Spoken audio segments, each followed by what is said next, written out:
Catânia, Sicília, 5 de fevereiro.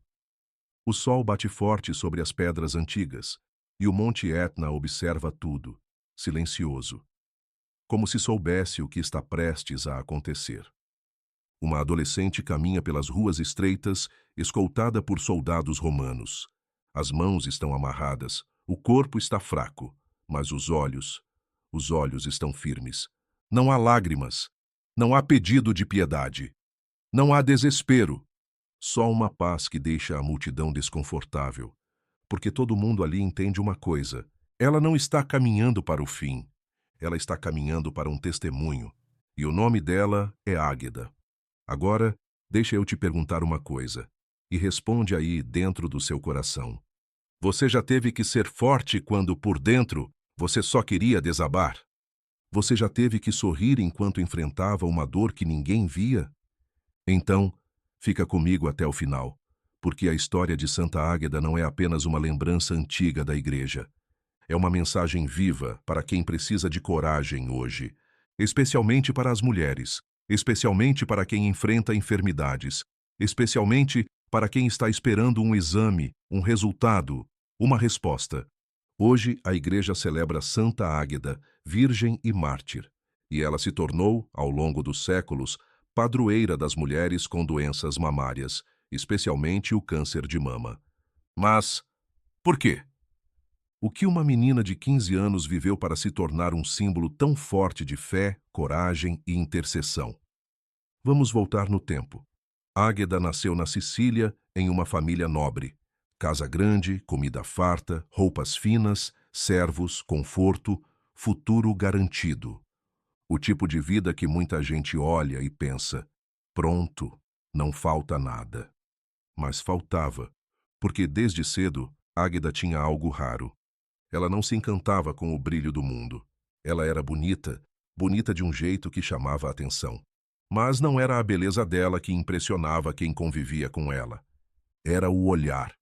Um olhar de quem parecia enxergar além do que os outros enxergavam. Como se no meio do barulho ela ouvisse uma voz que mais ninguém ouvia. E foi isso que aconteceu. Enquanto outras jovens sonhavam com casamento, joias e festas, Águeda começou a sonhar com Cristo. Não como ideia distante, não como religião de família, não como tradição, mas como presença real, como amor absoluto. Naquele tempo, ser cristão era perigoso. Roma exigia culto aos deuses e ao imperador, e quem se recusasse era tratado como traidor. Mesmo assim, a fé crescia em silêncio, dentro das casas, dentro das pequenas comunidades, nas celebrações discretas, e dentro do coração de Águeda. Quando ela chegou à adolescência, os pretendentes apareceram, e não eram poucos. Uma jovem nobre, rica e belíssima era vista como prêmio, e para muitas famílias um casamento significava alianças, poder, heranças, segurança. Mas Águeda tomou uma decisão que mudou tudo. Ela escolheu pertencer totalmente a Jesus. Em uma celebração simples e escondida, ela recebeu o véu das virgens consagradas, um sinal público de que sua vida tinha sido entregue a Cristo. A partir dali, ela não era apenas a filha de uma família importante. Ela era uma jovem que dizia com a própria vida: meu coração tem dono, e esse dono é Deus. E você precisa entender o peso disso. Ela não escolheu isso por falta de opção. Ela escolheu isso apesar de todas as opções. Ela tinha tudo para viver a vida fácil. E escolheu o caminho que exigia mais coragem. E aí entra um homem. O procônsul romano da região, um homem poderoso, acostumado a mandar, acostumado a ter o que quer. Ele vê Águeda e deseja. E quando o desejo se mistura com poder, nasce uma coisa perigosa: a obsessão. Ele a chama, propõe casamento, promete status, segurança, riqueza, influência. E Águeda responde com a firmeza de quem já decidiu: eu já tenho um esposo, eu pertenço a Cristo. Essa frase simples foi como um golpe no orgulho dele. E ali, o que era desejo virou vingança. Ele decide usar o Estado como arma. Entrega a Águeda a uma mulher conhecida por corromper jovens, com uma ordem cruel. Faça essa menina mudar de ideia. Faça ela ceder. Faça ela cair. Dias passam. E nada. A pressão aumenta. As tentações aumentam. As manipulações aumentam. E Águeda permanece. Sabe por quê? Porque quando alguém encontra algo maior do que o medo perde o controle. Ela volta ao tribunal. E o procônsul tenta humilhá-la com perguntas sobre origem, status, classe social. Como se dissesse, você tem tudo, por que escolhe ser pequena? E ela responde com uma frase que atravessou séculos. A verdadeira nobreza está em servir a Cristo. Isso enfurece o procônsul. Ele manda torturar. E aqui eu vou falar com respeito e sem detalhes pesados, mas com a verdade necessária.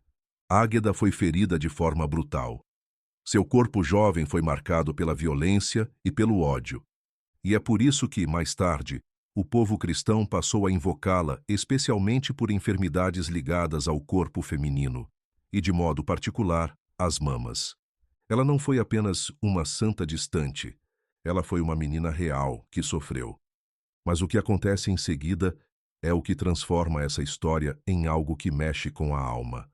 Águeda é jogada no cárcere, sem cuidados, sem remédio, sem ninguém.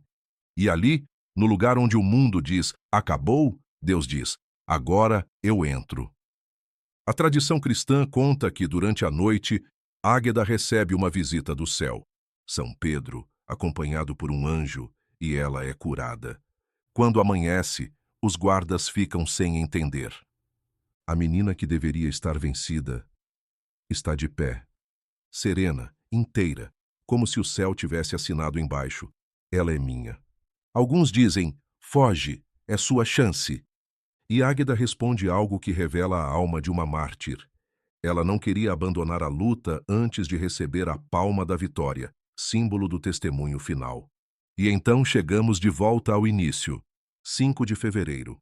Ela é levada ao lugar da execução. O chão preparado com brasas. Um cenário feito para quebrar qualquer ser humano.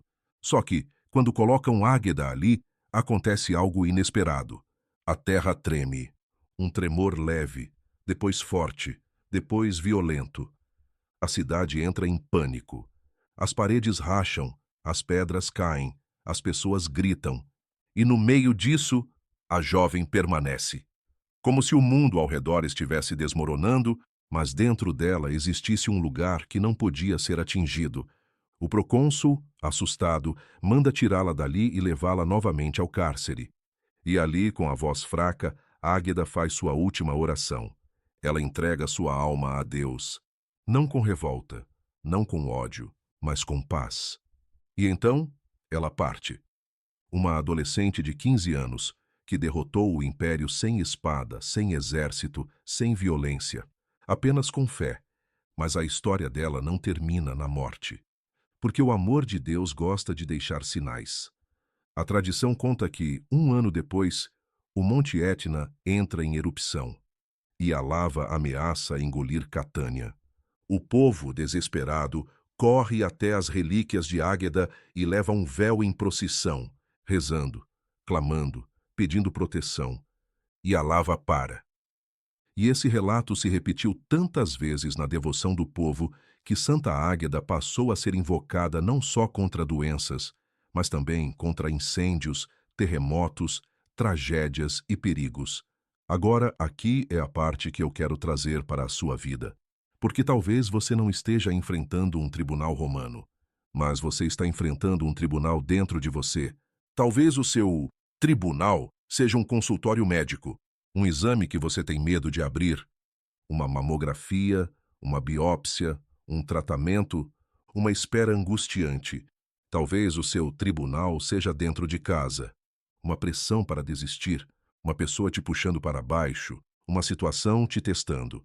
E talvez, como Águeda, você esteja tentando manter o coração firme, enquanto tudo treme ao redor. Então hoje, 5 de fevereiro, eu quero fazer um convite simples e direto.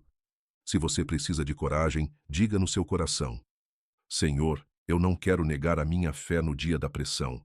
E se você é mulher, ou conhece uma mulher que está enfrentando qualquer doença mamária, especialmente o câncer de mama, faça um gesto de fé agora. Escreva nos comentários: Santa Águeda intercede por nós. Porque isso não é superstição, isso é comunhão. É acreditar que Deus age, que Deus consola, que Deus cura e que Ele também nos fortalece pela intercessão daqueles que já venceram. Agora, vamos rezar juntos.